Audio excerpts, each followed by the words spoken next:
All right, welcome on in everyone to this episode of First CSP, the channel dedicated to bring you the first council shoulder patch issued from each council in Scouting America, both past and present. Today we're going to take a look at San Francisco Bay Area 28 out of California. This council was originally formed in 1965 as the merger of Oakland Area 21 and San Francisco Area 51. This council lasted all the way up until 2020 when it merged with Alameda and Mount Diablo Silverado to form Golden Gate Area 21. Now, if we look at the more recent collecting guides, we are going to find that there is just a single T1 issue that is referenced with a range of colors for the background, length of the sun, and thickness of the border. However, if we go back to previous collecting guides, the first issue was divided into 5 variants A, B, C, D, and E. We are pleased to be able to bring you all 5 of those variations today. So let's head on over to the patch table and start here with the T1A. T1A defined with its thick black border, blue background, gold fleur-de-lis with black outline, black letters, and the sun measures approximately 80 millimeters wide. When looking at differentiating some of the issues here for San Francisco Bay Area, the first one, the last one, are both decidedly different due to the background twill color. So the T1A has a blue background, the T1E has a pale blue background, and the 3 in the middle are the most challenging to differentiate because they all have a light blue background. So they're all going to look fairly similar. So this is slightly darker than the 3 middle ones and much darker than the last. And then the last one is the lightest. Taking a look at the back of this patch, it is plastic backed. This is the T1A in our understanding. I'll move this up here so we can bring in the T1B, start to look at some of the differences as well as the difference in color. So you can see this is what's described as blue for the twill background, and that is the T1A. And then we start getting into these middle 3 CSPs. So that's the T1B, T1C, and T1D. They're all going to have color similar to this, and that's listed in the book as light blue.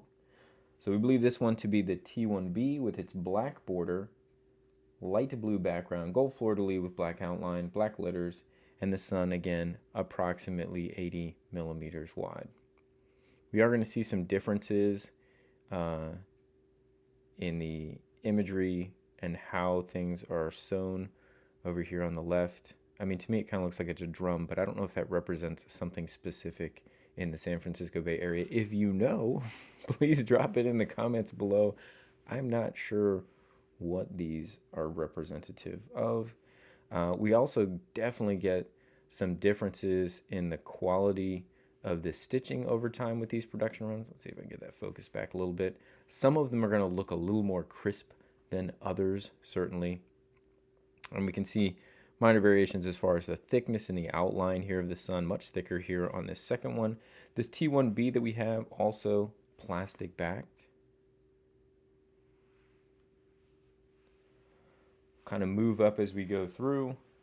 So this is the T1B. Now we'll compare that to the T1C.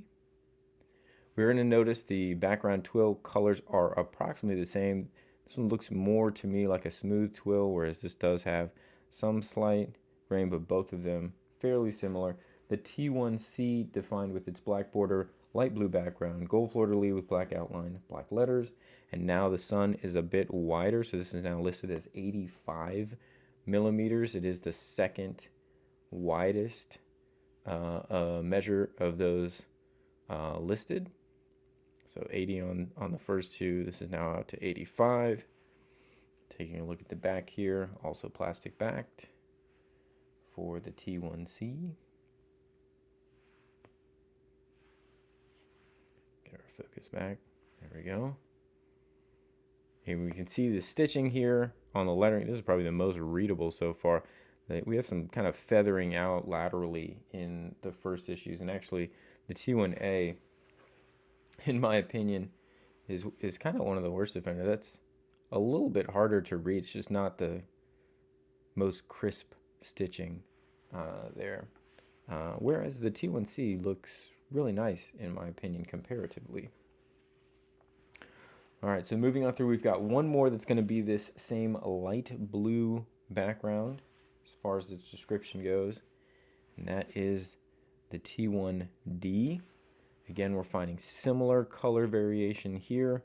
We go back to a bit of a wilder stitching style in the lettering, but much bolder than we've seen in some of the previous ones. The T1D listed as black border, light blue background, gold fleur-de-lis with black outline, black letters, and this one has the widest sun listed at 90 millimeters.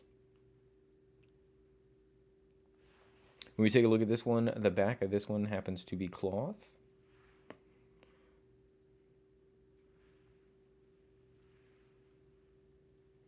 And it is a wider sun. I mean, you can see just in general, left to right, it happens to be a longer patch than what we've seen for the previous ones. And it does kind of line up with the larger sun as such. And then the last one is a little bit easier to identify because of its very pale background.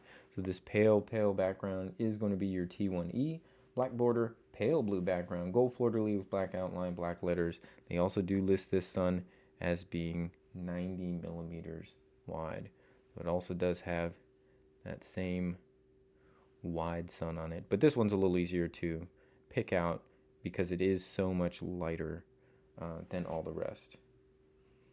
We'll put back up the T1A up here at the top here just to compare the T1A to the T1E as far as color-wise. T1E also produced in a cloth back, it appears.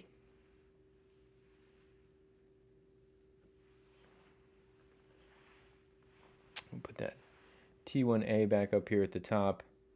The T1A was the darkest, listed with the blue background.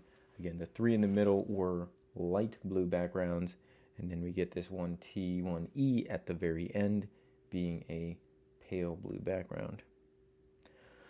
So that is the first issues and the variations of the T1 for San Francisco Bay Area. Again, if you were just to look at a more modern collecting guide, more recent collecting guide, you're going to see that these have all been collapsed into a single T1. There are not differentiations made between the variations, but if you go back into the older collecting guides, they did have this separated as T1A through E.